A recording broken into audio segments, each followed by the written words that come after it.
Hi, Whitney. How are you? I'm good. How you doing, hon? Living the American dream. Awesome. Give it like one more minute. Hopefully, we get some folks from Wabash County showing up. I'm not sure. And I'm not sure who's on the phone.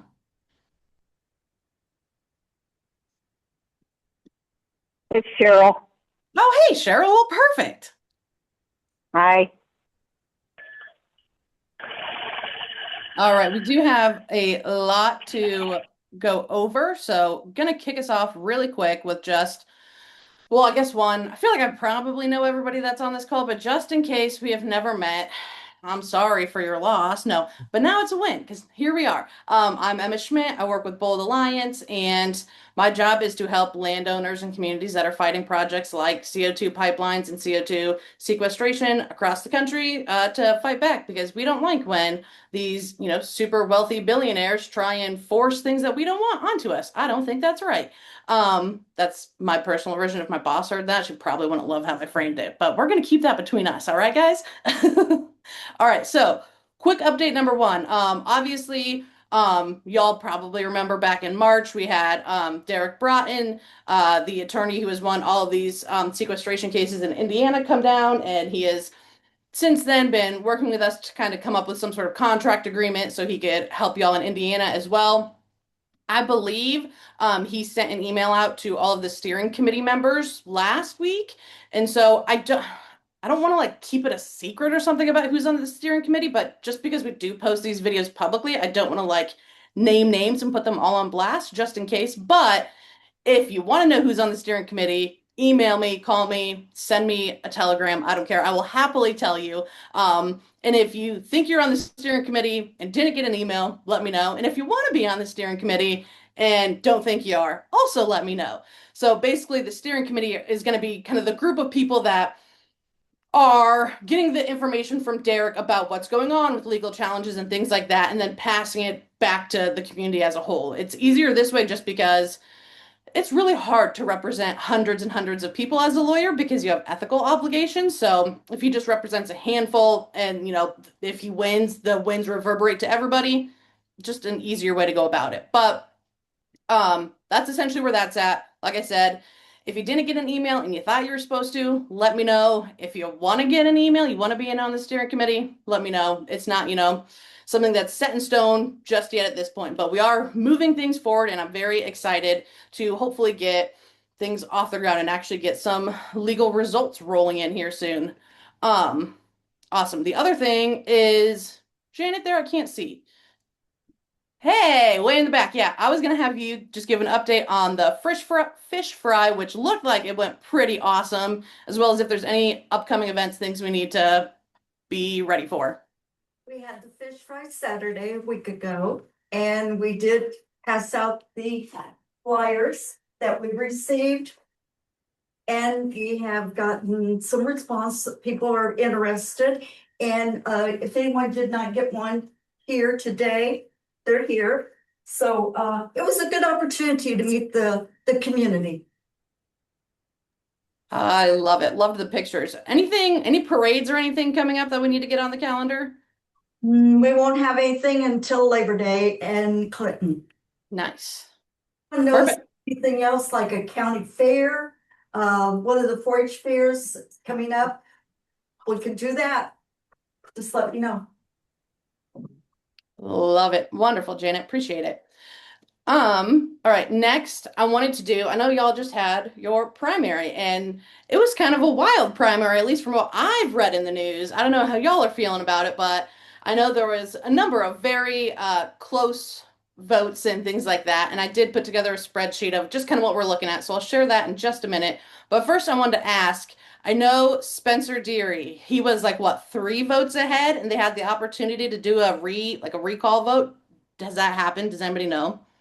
Yeah, it happened. And he's officially the winner, Well, or yeah, they declared him the winner, but the other side still can ask for a recount. That okay, was, there we go. yeah, that wasn't a recount. A couple counties checked their provisional ballots, and some of them were thrown out because they weren't signed or the people were registered to start with. But yeah, yeah. And then a couple of them, she got two more votes, but he got one more vote. But anyway, it still turned out the news said he's still ahead by three. Perfect. All right. We'll keep our fingers crossed that they don't challenge it because I think they had like what, a week to challenge that still yet.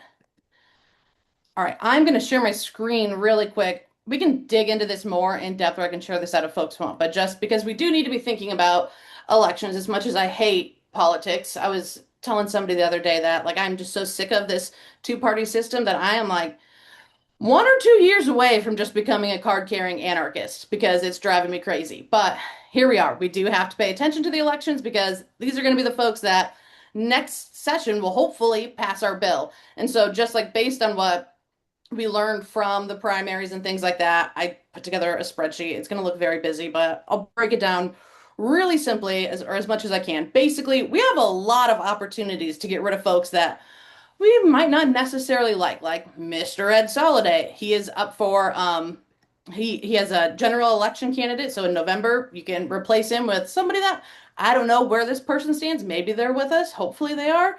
We'll see. We certainly know that Ed isn't with us, so and that's kind of the theme throughout. Like there are a lot of folks that have been solidly against us. Like look at this whole row of people. They're all up and being challenged by different candidates. But we all, and I can just scroll down slowly so you can see. There's also a number of folks that um that lost their reelection races. So that's what those purple lines are. That means that like in this race, we don't really know where Jack or Paula stand on this. And so we need to find out where they stand because for example, like Mike wasn't he was not a friend of ours. And so if we can get Jack or Paula to be on our side and then we can elect them, we can start tipping that balance of power and hopefully pass a bill to ban eminent domain for sequestration and pipelines and all of that. And basically what I took from like the primaries, I wrote it down, I think maybe. Yeah, we lost like three people that we know would be typically voting for us, but which isn't great. But in the good side, we also lost like six people that were against us that will definitely not be coming back next year. So we do love to see that.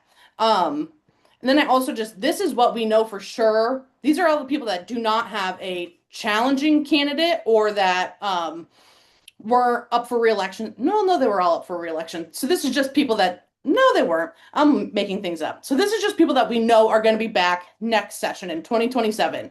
And based on how they've voted in the past, we have between 19 to 24 people that are going to vote in support of what we put forward. And we only have 8 people that are against us. So if we can be successful in the November election and keep that like margin similar or even grow it, we'll be golden. We'll be sailing. It would make my life so much easier. So I know it's hard because obviously this isn't like not everybody's a single issue voter. There's a lot of like things that people will weigh and balance when deciding on who to vote for. For me, I am kind of a single issue voter because I want to get all these carbon scams stopped. But I think it's important that we start putting some pressure on the folks that are obviously up for election this year. And if they haven't been with us, then we find out if their opponent, who they're running against in November, is with us. And if they are with us, let's replace them. I did the same thing for the Senate. And so again, I think the Senate's going to look pretty different because there's even more people that really lost their seats, didn't win re-election, didn't run again, that sort of thing. And so this is a bit different in the House where we lost about 8 good votes, and we only lost about 3 bad people that wanted to voted for us. But we also have a ton of opportunity of completely new faces. So all of these purple lines again are races where both sides are people that have, not already been in office. And so we have like the ability to really put pressure and like persuade these people before the industry starts persuading them and bribing them and everything else to get them to vote their way. So if you are obviously in any of these districts, have family in any of these districts, or just really an eager beaver and want to get out and like go support people that don't necessarily represent you, but represent the people of your state, this is like something to start looking through, researching, talking to these folks. Already said we lost 8 good votes. Okay, and then I looked at the people that were not up for reelection or the people that didn't have somebody running against them. And we came up with, we for sure, and going into 2027 January session, we for sure have like 10 good votes, 10 people that will like almost certainly vote with us. Then we have like 3 to 9 bad votes. Like there's definitely 3 people that are not gonna vote for anything like we put forward. And then there's, another 6 that are a little wishy-washy. Sometimes they vote with us, sometimes they vote against us. Obviously, if we can show some power in the November elections and get rid of some of those bad folks, they'll see that, hey, yeah, okay, I should definitely be voting with these people, and that'll just be a benefit to all of us. But we'll see. So how, as it currently stands, I think we've got a good makeup of the parties going into the 2027 legislative session to be able to pass a bill, as long as we don't get just clobbered in the general election and elect, a ton of people that are just cheering for carbon capture. I also took a look at the counties. I'm not super like intelligent on local elections. So like these are your people, right? So you probably know more than I do. But main thing that we know is just that in Vigo County, the Republican who's already serving, he's up for reelection and he has a Democratic challenger, Lynn Ann Morales. The other 2 commissioners are not up for reelection, so you're stuck with them. Hope you like them. And if not, get rid of them next election. Then for the county council, we have one where the incumbent is presumably retiring. So that's Kim Curley is the Democrat running against Rick O'Weir. Again, I don't know where either of them stand. I'm sure y'all probably do. So let me know who you think like is a better candidate on this issue. We also have Nancy Alsop, who is already a on the county council, and she is running against Neil Costello. Vicky Wegner is again also on the council, running against Jeff McMullen, and then Randy Gentry. Again, he's not running. So we've got D. Mark Minnick, who's the Democrat, running against Jeff Boyce. I'll let you guys correct me on that. And so, again, figure out who stands with us on these issues. Hopefully, you kind of already have an idea, and you can let me know. There are also 3 county council positions that are not up for reelection. So, again, you're stuck with those guys. In Vermilion County, again, the commissioners, you're stuck with Misty Hess and RJ Donovan. But Mr. Peebles is up for election and Ron Shepard is running against him. Again, don't know where they are at on this issue. Hopefully you do. And if you don't know, you should hopefully figure that one out quick. Do I have this backwards somewhere? He is not running in both of these positions. I messed this up. Or Jeff McMullen. Yeah, Jeff Bose I know is Vermilion County, not Vigo. Dang it. I tried really hard. I might have messed this up. Okay. Well, then hopefully, well, no, because I have Jeff Bose here. That's what I did, is I messed up Vigo. Okay. Ignore everything I said about Vigo. Here's Vermilion County. Vermilion County. Rick, he's running again. Doesn't have an opponent. Right now, unless y'all know differently, for District 2 County Council, it was a dead tie. I think it was like 200 and some votes each, and I did not see any like final results there, but Neil is the incumbent. And then Tom Burkett and Jeff McMullen are replacing incumbent Tammy Brown. So, well, she's not incumbent. So there you go. Then Jeff, our friend, I don't know if he's our friend, but he is an incumbent and he's running again against Democrat Andrew Zamani. I will fix this before our next meeting so you actually know what I'm talking about with Vigo County. And then over in Wabash County, we have a bunch of people running without opposition. So for their county council, both Matthew Mize and Rep Mast running unopposed. And then for the commissioners, Jeff Dawes is the only one up for election and he is running unopposed. And then for their county council, both the Republican incumbents are running again in districts 3 and 4, and they have Democratic challengers, but I don't know how that'll shake out. Obviously, all these other, I know Tyler's a Republican too. All these guys are Republican, so I imagine we'll probably keep both Sam and Kyle on. But Cheryl, I know you're on. Do you have any insight on how things are shaking out in your county?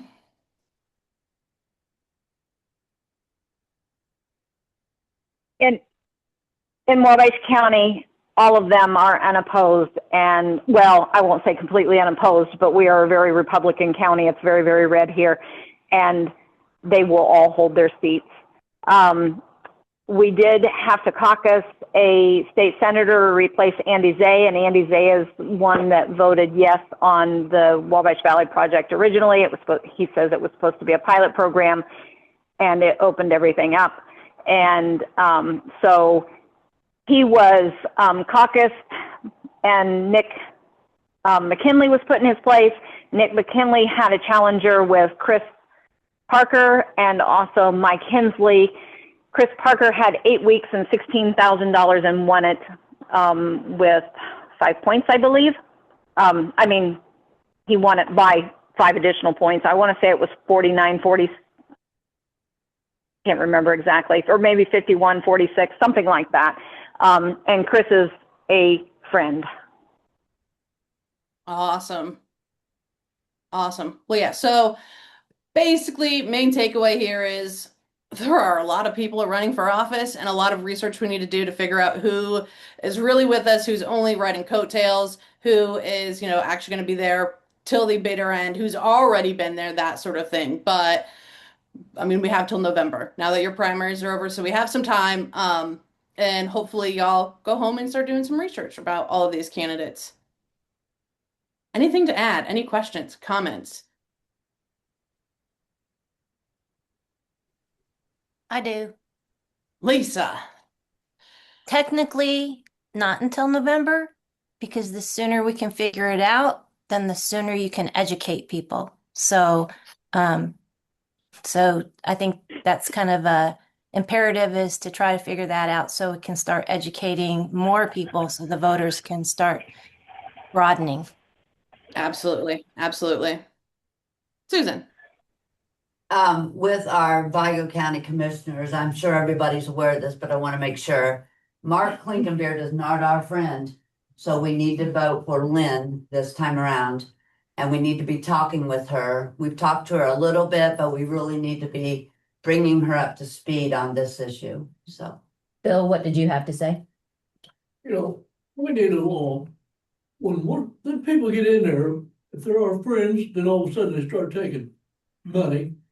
We need to hold a special meeting and kick them out. Or if they don't go by the oath, kick them out. Don't let them line us up. This is not right. Mm-hmm. I will say I was surprised by just how many people didn't run for re-election or were completely replaced. I know that has to do with redistricting and things like that, but we're gonna have a lot of fresh faces, which gives us a lot of opportunity and room to grow, which I think is exciting. As long as we can get to them first before the industry gets to them, and I think we can. I'm really hopeful for this next session, and hopefully we can actually get a bill through. And boy, if we could do that, we could save all ourselves a lot of time and effort and energy, and just end this in one fell swoop instead of all the other ways that we're throwing spaghetti at the wall here to try and stop these projects. But we'll see. We'll dive more into this probably. I literally just put this spreadsheet together today, so we'll probably dive a bit deeper into it in the next meeting or so. But yeah, kind of your rough idea of things are looking all right. Could always be better, but hopefully we can keep those margins of support and grow them before we get back to next session.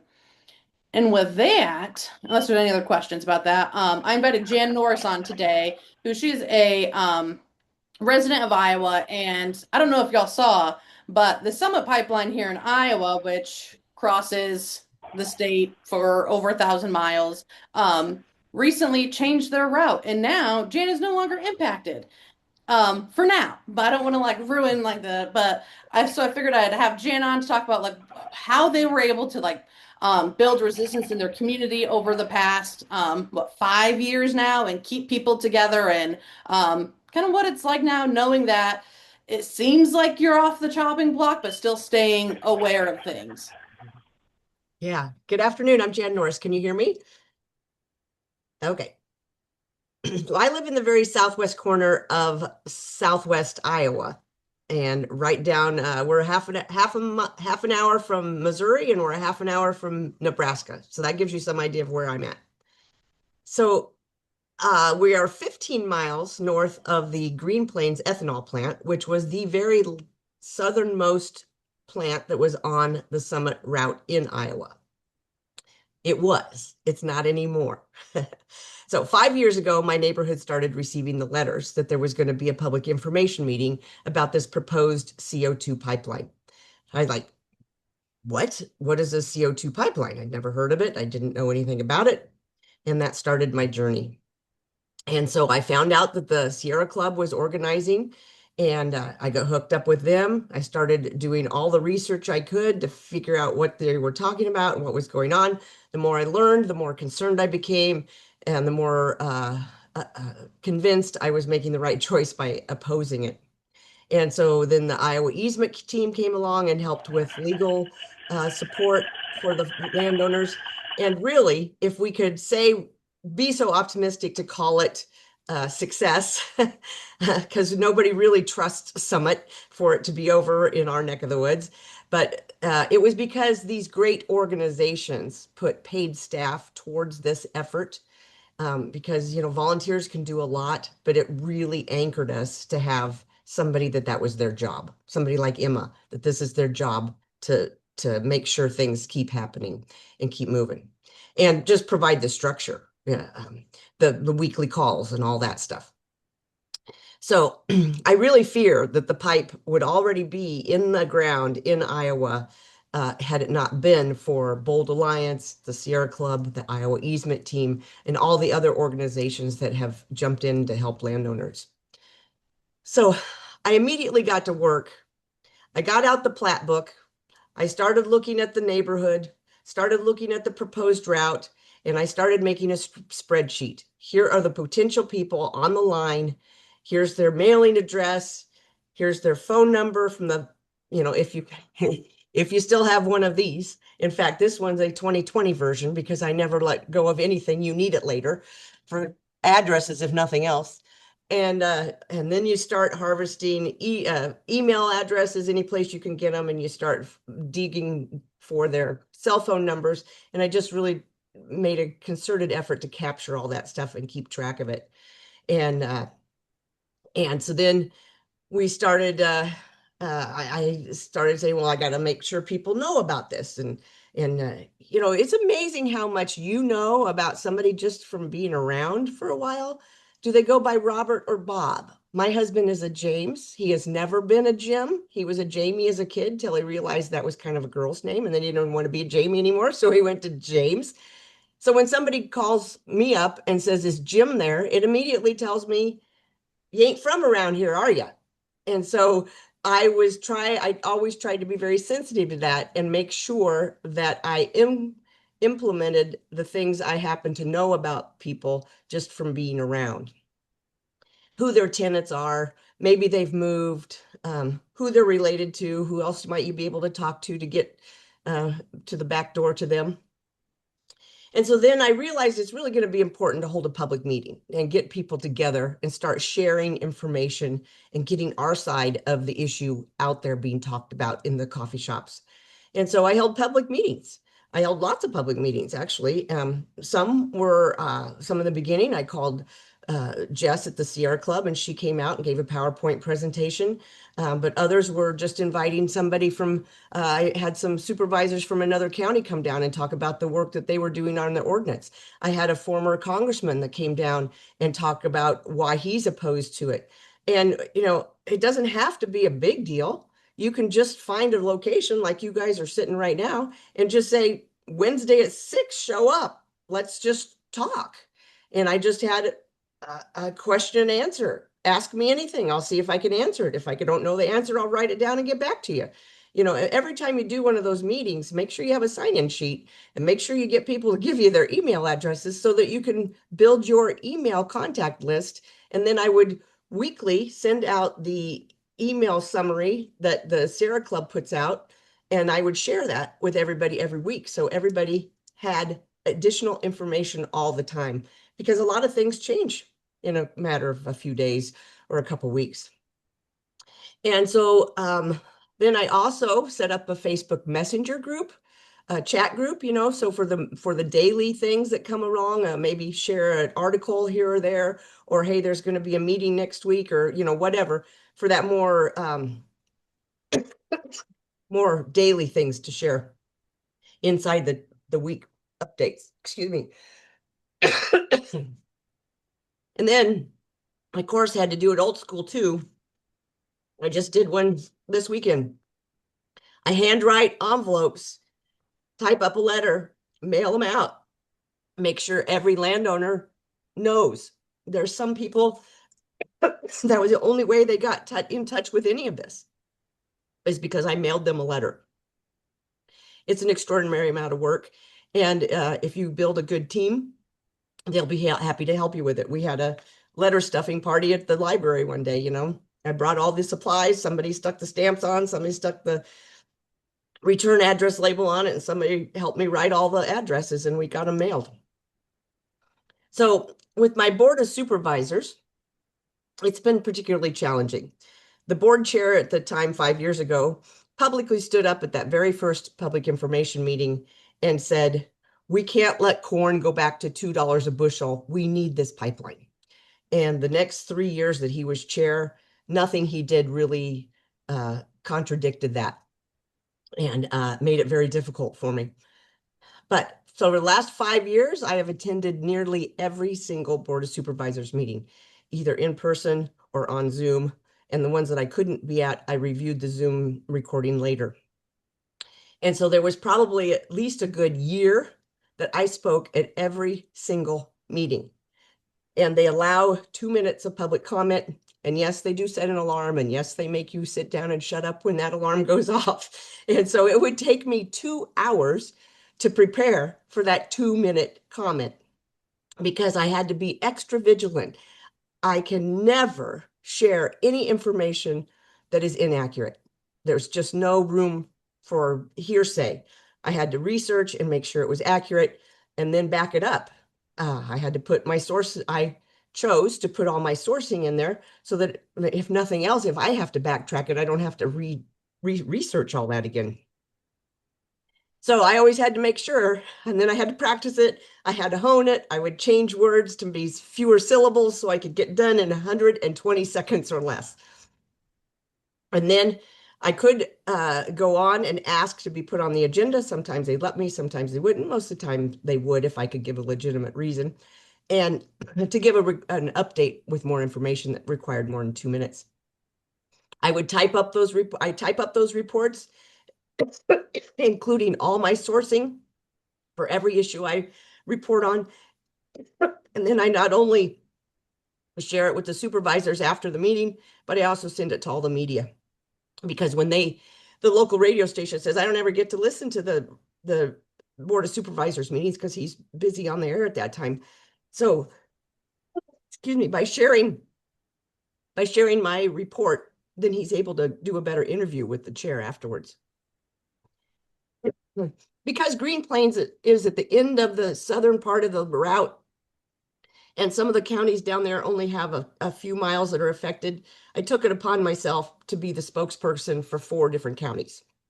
And so I go in fact, this week I'm starting a new tour to update them on the new developments. I'm on the agenda 4 different counties to give them information. Because if we don't provide the information, Summit's their only source. And as we know, the company does not give them the same information that we would give them because we look at it a different lens. And I would like to think that I'm a little more honest about it. So I found my Board of Supervisors particularly challenging because the former chair, even though he's a family friend, became very antagonistic. And he wasn't about to let information contrary to what he wanted said out there. I did somewhere along the way convince the full board in voting to pass to hire the same ordinance attorney that other counties were using to help our zoning commission write a draft. They had to invested several $1,000s in this. But then they got done with the draft, the zoning commission passed it, and then the Iowa law says it has to go to the Board of Supervisors for a hearing before they can vote on it. The board chair refused to ever let it go to a hearing. So then every stinking wink, I had to go in there and speak up and say, it's been so many weeks since you've visited this, it's been so many weeks since you've taken any action. It's been so many weeks since you wouldn't let this be talked about, and they won't let the public discuss it. So it was very, very frustrating. And it was very difficult. I mean, some mornings I would wake up and I just have a stomach ache, But I have a sign on my computer desk, a quote by Emmett Fox. I'm really not sure who he is, but it's that I picked up from somebody else in their office one time. Do it trembling if you must, but do it. And that's kind of been my mantra through this whole thing for 5 years, is just keep doing it. So now I've decided that I would be a good supervisor. So I'm running for Board of Supervisors and will be on the ballot this fall. Some of the good practices that I think that we have done over the last 5 years was that we just came up with this idea, let's everybody wear a red shirt to the state capitol. And now we've just been recognized as the red shirts. And I get feedback every day. In fact, just this morning, I got an email from somebody who says, I work at the Capitol. They're a clerk or something for a legislator. They said, man, you guys have been the most effective effort I've witnessed in the 5 years that I've worked at the Capitol. And you've really gotten noticed, and, keep up the good work. And I've also gotten feedback that the text and email campaigns that we do to contact legislators have really gotten noticed. So in wrapping it all up, I would say educate yourself every day. Read, participate in the Zoom meetings, check the Facebook page, take notes and share them. I'm on notebook number 27 because sometimes people like him will say, hey, what do you know? Do you got any notes on that? And I say, yes, I do. Because it helps me pay attention better, but it also helps me retain the information, and it's shareable then afterwards. And did you know that on your iPhone, there's a voice memo that if you record on your voice memo, it can transcribe it for you. It's not accurate transcription, but edit it in it. It's a shortcut. So it just attend the meetings everywhere with anyone, any places having them. Take contact cards with you, pass them out, tell people, here's my phone number if you want to get a hold of me later.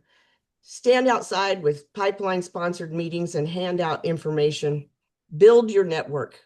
You're not in this alone. There's a lot of people in it together, and together we are stronger. And get others to come to your county meetings. The new board chair told me once that you don't know how upsetting it is to us to have 25 people show up at a meeting. Well, great. But it's really hard to get 25 people to show up every Tuesday morning at 9 a.m. It just can't happen. But so you got to be sparingly in what things that you say are important enough for people to show up at. Write letters to the editor. Of course, you can't do it every week, so get other people to do it. And then if somebody else in another neck of the woods has a great article, ask them if you can submit it to your own paper. Give them credit, but submit it from you locally, and you don't have to reinvent the wheel. And I will work with anyone from anywhere for the same cause. So just check your political feelings at the door and just don't talk about them and don't bring them up, because this work is too important to make happen, and it can't get derailed for reasons like that. And most of all, pace yourself and your family. You got to try and keep balance. You got to have a life too. And don't quit. Don't quit. Don't quit. I really liked your comment about the notes, because for part of this video, I could see Whitney's pen bobbing in and out of frame as she was taking notes.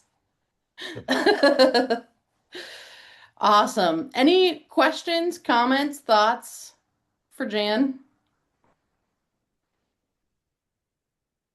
I think, oh, Why do you think Summit changed their route? Well, I would like to say it's because they're so scared of us, but don't be so silly. I would assume it has something to do with money. There might be under pressure from the investors. Um, who knows? Maybe they made a deal with the senators that wouldn't let our bill be discussed, or there's something to it. Perhaps they're just becoming leaner and meaner, and will come back even stronger next year. I don't know. But for now, for today, I'm going to be happy about it. I'll put on my like conspiracy hat and say that I am concerned that this is not gonna last. You know, there's these billionaires aren't just gonna leave money on the table if they can help it. And I think that there are definitely ways. I mean, we know for a fact that they will try and first pick off, you know, the easy pickings, the lowest apple, and get those people to sign easements. And from there, it's a lot harder to get everybody else. But to get those other people, they will do things, well, like obviously like lie. They will not tell you exactly what their plans are. That's like with y'all, we hear about them, you know, instead of using a pipeline, no, now they're going to truck it. But also, they still have active pipeline easements. So, are they really telling the truth? We also see things where, like, yeah, I think it's in this instance probably a fake out where they want people to kind of get less engaged, less fired up, and kind of tune things out. And then they'll come back, you know, in 6 months, a year, 5 years, who knows, and try and expand the pipeline if it's ever built, or, you know, that sort of thing. So it's even when you think you've won, you still have to stay vigilant, I guess, is my thought process there. But you also have to celebrate the victories because, like, who would have thought 5 years ago that we would have this sort of influence over, you know, a multi-billion-dollar company? Just for context, Summit is owned in part by like the 63rd wealthiest man in the world. His divorce alone cost $1 billion. Like he just wrote a check for $1 billion to his ex-wife. Like that is how much money he has. If anybody is able to write $1 billion check to me, call me. But I don't think any of us have that sort of pocket change lying around, you know? So it's like these are wealthy, powerful people that we're up against, and they don't take, I don't even want to say they don't take no easily. More often than not, they've never heard the word no. And so when they do, they act like little toddlers. And so, like, it's just very, they don't know how to handle it. And so the fact that y'all are voicing resistance and showing opposition is a huge thing. I see Whitney, you have a hand up, and Lisa. I got a question for Jan. How many in your county did sign the easement? How many are regretting it now? And let people know that once they sign that easement, it's even though your pipelines went away, those easements still are not given back. I think that's important. Well, that's one of the reasons I'm sending these letters, is because it says, you know, I make sure that they recognize they made this announcement, but you know, they still can't sequester North Dakota. They can't use eminent domain in South Dakota. They can't begin construction in Iowa without permits in both Dakotas, and they don't have them. The Iowa permit is being appealed. It's in district court. The summit failed to amend.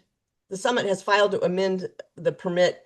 It's requested to consolidate all the dockets, and the Iowa Senate refused to debate eminent domain. You know, things aren't going well for them. However, if you happen to sign an easement, it's still an easement. And read it very carefully and make sure you have a lawyer help you determine how it's going to evolve with or without this project. Some people, one of my neighbors signed early on because he's a big Farm Bureau guy, and he negotiated a sunset clause in it. Well, the sunset clause says if no construction has commenced. Well, what does that mean? It's not defined. Another guy I talked to who said he does object or regret signing the easement because he thought it was a done deal. He said, well, that no construction means on my property. And I said, you might have your lawyer review it because I don't know. Does that mean if they just begin construction in some far off county in the other corner of Iowa, does that constitute construction and you're still under an easement forever? You know, unless otherwise stated, it's our understanding though those easements are forever and they don't go away. And so I use the tall grass pipeline over in Nebraska as an example. They were able to get up and going quickly because they reused a natural gas pipeline and just used the existing 40-year-old easement to get their project moving along. Landowners don't get consented or even notified of that. the easement is the easement and it's always there. So they need to be cognizant of what they could be subjected to moving forward. I think too, on the note of how important it is to have a lawyer, like it's honestly really important to have a lawyer that is, well versed in whether it's, a pipeline easement, a sequestration lease, or I mean, just because these companies have lawyers that are paid, thousands of dollars per hour to come up with this stuff. And so every single loophole that you can think of, I mean, they will take advantage of it. And some of that might slip by somebody that, is used to only just doing like trusts and wills and things like that. So it's really important to have somebody, if you can, that's really an expert in this stuff as far as legal efforts go. But That's the Lisa, other thing that's so great about the Iowa easement team is they have weekly calls or bi-weekly calls with everybody that they represent because they all have the same questions and they're all in the same boat. And so he keeps them all informed as they go along. And that's really important, I think, to have a group legal team working on it as a unit. I think it's really helpful. oh, absolutely. I mean, that's the one thing I do really appreciate about this structure is like if I don't know something about a pipeline, I can go to Brian Jordy or I can go to Paul Blackburn. If I don't know something about sequestration, I can go to Derek Broughton and we can all do the same things. Like just a really strong communication, which really we have to have, but it very rarely does happen. And so that to me is just what makes us successful in being able to stop so many of these projects across the country. Now, Lisa, I'll quit running my mouth. Go for it. Just to follow up on what Emma said about the shenanigans that we don't really know about. So, in the recent Iowa Utilities Commission filing from Summit Carbon Solutions, there was nothing said about their intentions. However, in the press release to the media, they're saying that they're going to go to Wyoming through Nebraska. Well, it didn't say anything about deleting or canceling, not going through South Dakota, and those routes are still available. However, some people are picking up that selected information from the press release and they're saying, Hallelujah, Summit isn't going through here anymore. They're not going to North Dakota. Well, there's nothing in writing specifically that says that. So that door is still open. So you have to be careful on how information is put out because it's selectively put out to confuse. And that being said, too, one of the other things that uh, Emma mentioned was the wealth and involvement of Harold Hamm and I mean with Rastetter, who's behind this project. He's the founder and I think chair of Summit Carbon Solutions. And well, Continental Resources is the is a huge investor to Summit Carbon Solutions. Continental Resources gave Summit Carbon Solutions $250 million in the first 2 years and have continued to pump money into Summit Carbon Solutions. Harold Hamm is behind Continental Resources, is involved with the Bakken oil fields. He made his wealth from the Bakken oil fields in North Dakota. He is very close friends with Doug Burgum, the Secretary of Interior. He is very good friends with Chris Wright, the Secretary of Energy. So it's important to kind of know the bigger picture, to not just go through this in a silo, to kind of be aware of all the pieces that are moving about. Um, I would argue that Harold Hamm has friends at all. I mean, that seems debatable, but associates. yes.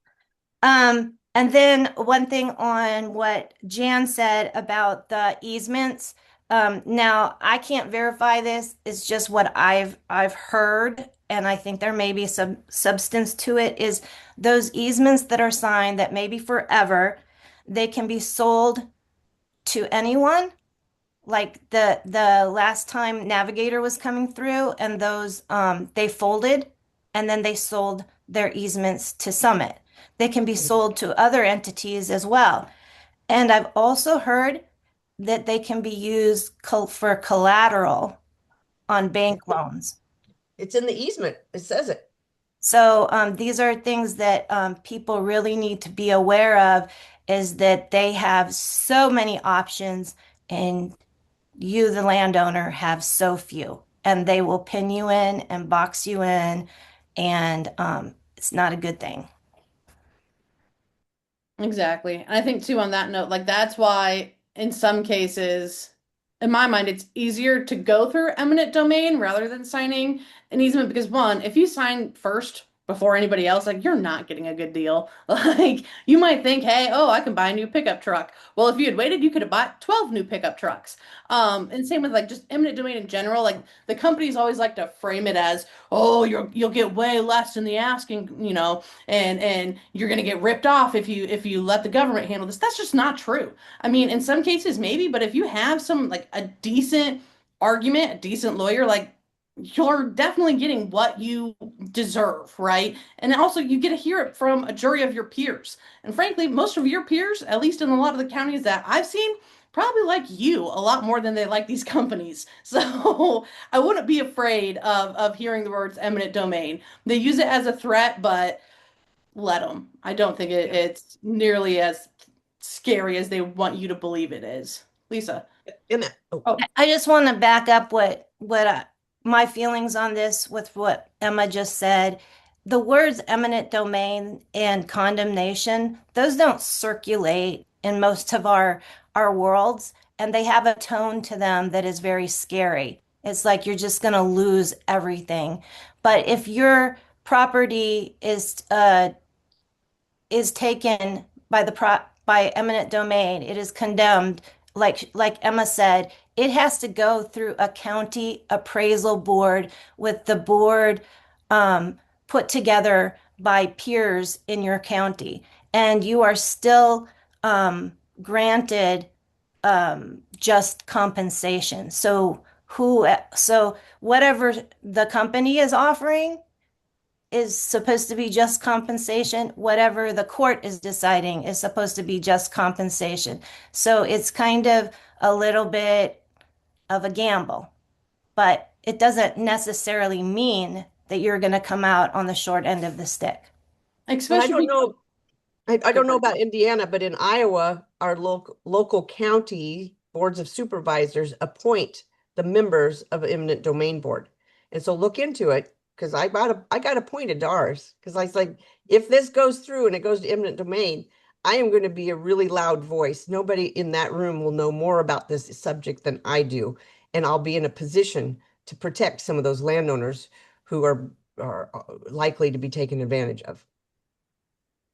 I think Derek maybe mentioned this when he was there in March, but like the appraisal process is important because a lot of times these companies are going to give you like what they think, the land is worth as it stands right here, right now. Whereas what it should really be valued at as its best potential use. So like, if maybe it's farmland right now and it's worth a decent chunk of money, but if, 10 years from now, it can have, I don't know, some massive mall or like community, industrial use for it, it's worth a lot more. And that same thing goes for underground space too, right? Like right now, hey, maybe it's just pore space, but if you have those mineral rights that would be impacted by sequestration, and hey, maybe someday they really need the minerals that you have in your ground, even though today, who knows? So I mean, it's really important that you get a educated and good appraisal because it can just make a world of difference. There's also things like covenants. I know we've talked about that a lot in Indiana of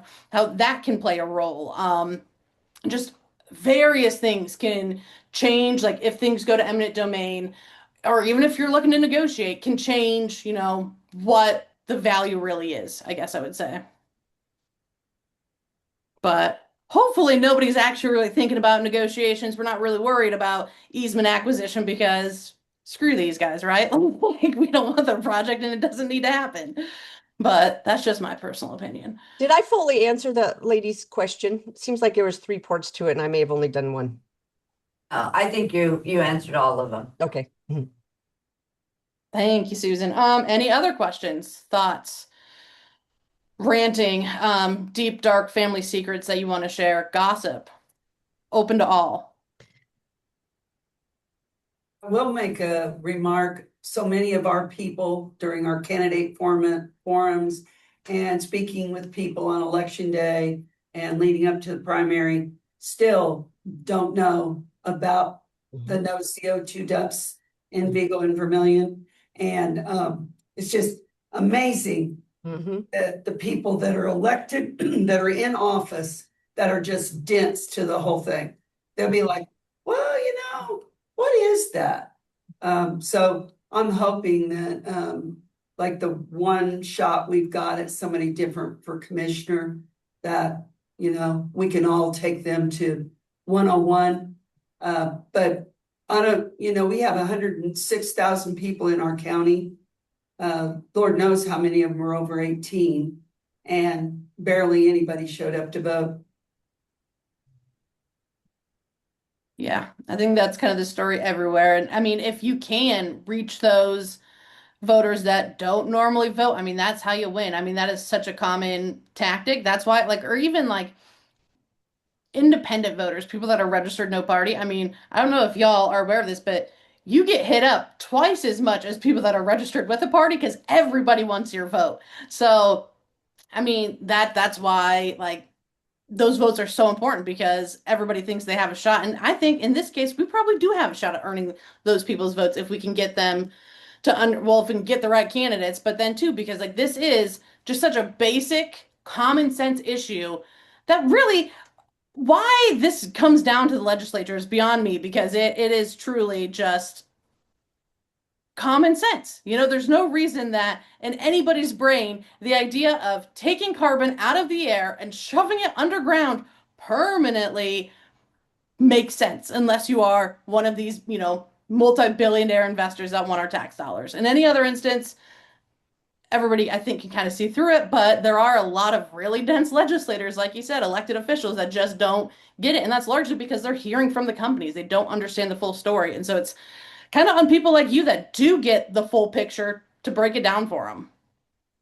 And it's a challenge to walk that line of being nice enough that they listen to you, but being firm enough that they listen to you.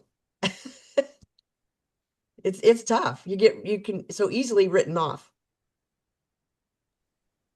Yeah, I've got something to say. Hey, Emma, right in where the first wellhead's going to go, they are planning on putting a solar farm and a substation also. And High tension power lines and everything. Right in the same area as this power or the wellhead is, well one. That would be so difficult in my mind. I mean, if it was just, over barren land, not barren land, but open land that was just, poor space underground, that would make sense. But if they're actually planning to do solar right around the inject, like that just doesn't make, I don't see it happening. Although, if I were that property owner, I would make sure that I kept my copy of my offer for that solar easement just because that is another reason where if it goes to eminent domain, oh boy, suddenly your land's worth a lot more than what they thought it was. We saw that happen in Iowa and used it as evidence during agency hearings to be like, listen, they're offering me pennies, whereas this company is offering me way more. What's going on here? And just shows that they're operating in bad faith, really. But I think that's unless they're in some sort of partnership in cahoots with each other, I just don't see how that would work because I mean, I don't know. That's interesting. Well, we don't know that the solar is in cahoots with all this, but we do know the actual substation is almost 50 acres. It's 47 acres. This is a huge substation right there, smack dab in the middle of where all this is happening. I mean, it's like a mile, right? From one county road to another. Within that mile, there's over 2,000 acres of solar panels, 47-acre substation, the CO2 wellhead, and then there are two high tension power lines. One's a 230 power line, and the other is a 345, which are huge.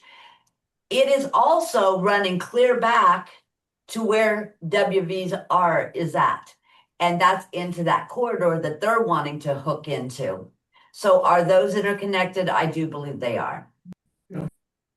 If nothing else, it's pretty clear that these corporations and the state of Indiana seem to think it's fine to just get rid of all this prime farmland and put all these farmers out of business so that they can have industry there. I mean, to me, that is glaringly obvious. But I think that is a good thing to bring up too with Derek, because he might have more thoughts on what exactly like some sort of easement agreement or would look like too. I got a question that might go along with what they're talking about. I just heard on the news the other night, that our local news, that they're building a new substation by Cayuga, and that's our They're building a power plant. or building a power plant up there, okay? And the other power plant is operating until this one gets online. And guess what else they said that caught my ear? They said, and we may sell the other power plant, the coal-fired plant, to some other private company. Now, there's another power supply for both areas. That won't help the people.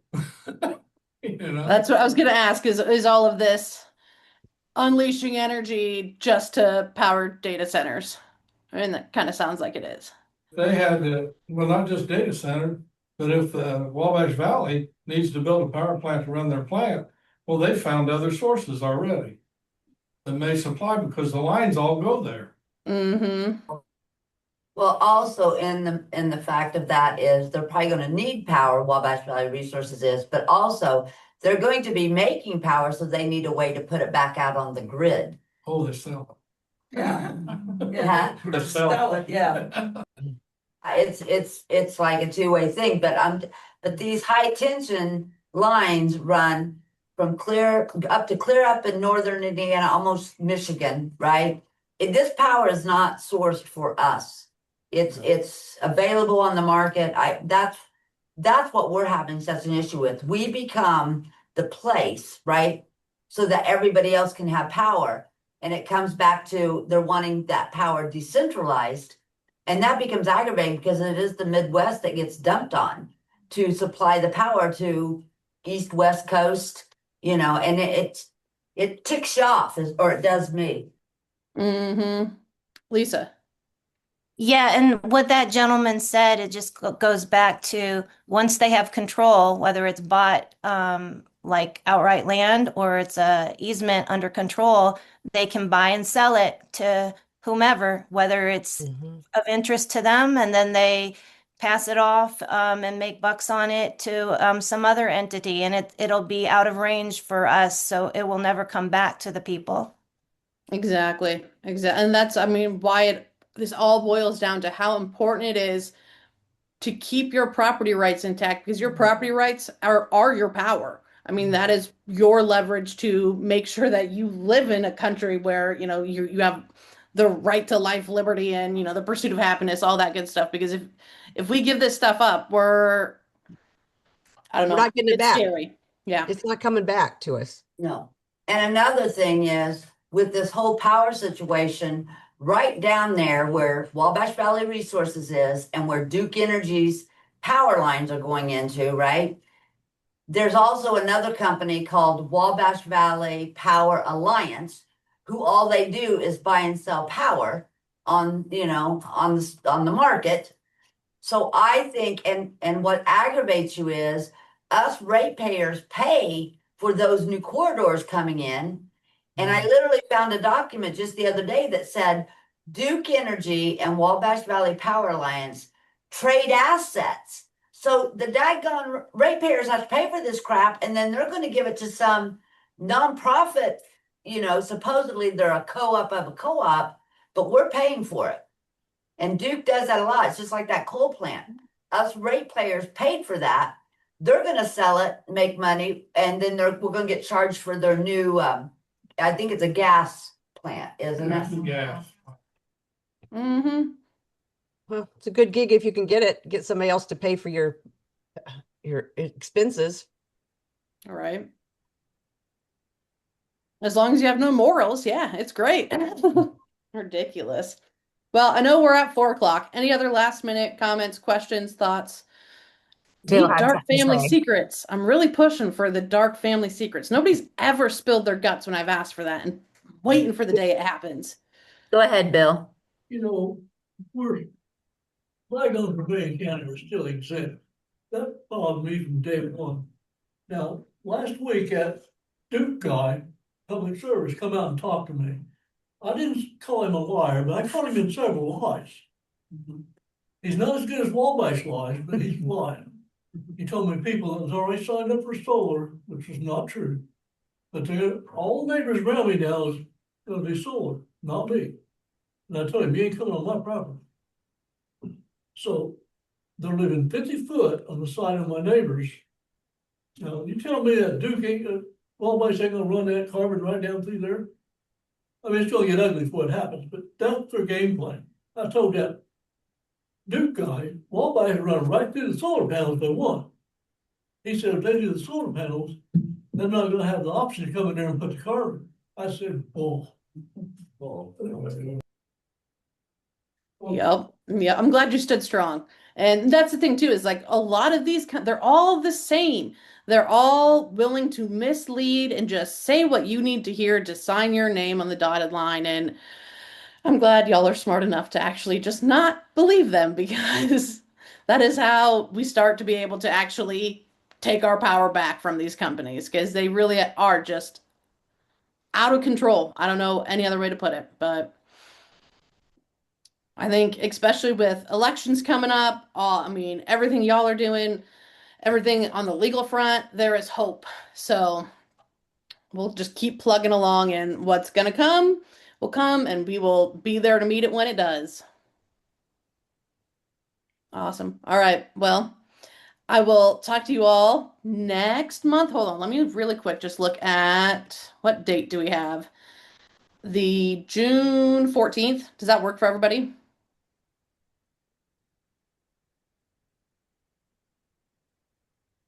Our Father's Day is the 20th. Okay. Oh, okay. June 14th. Yep, June 14th, sounds good. Perfect.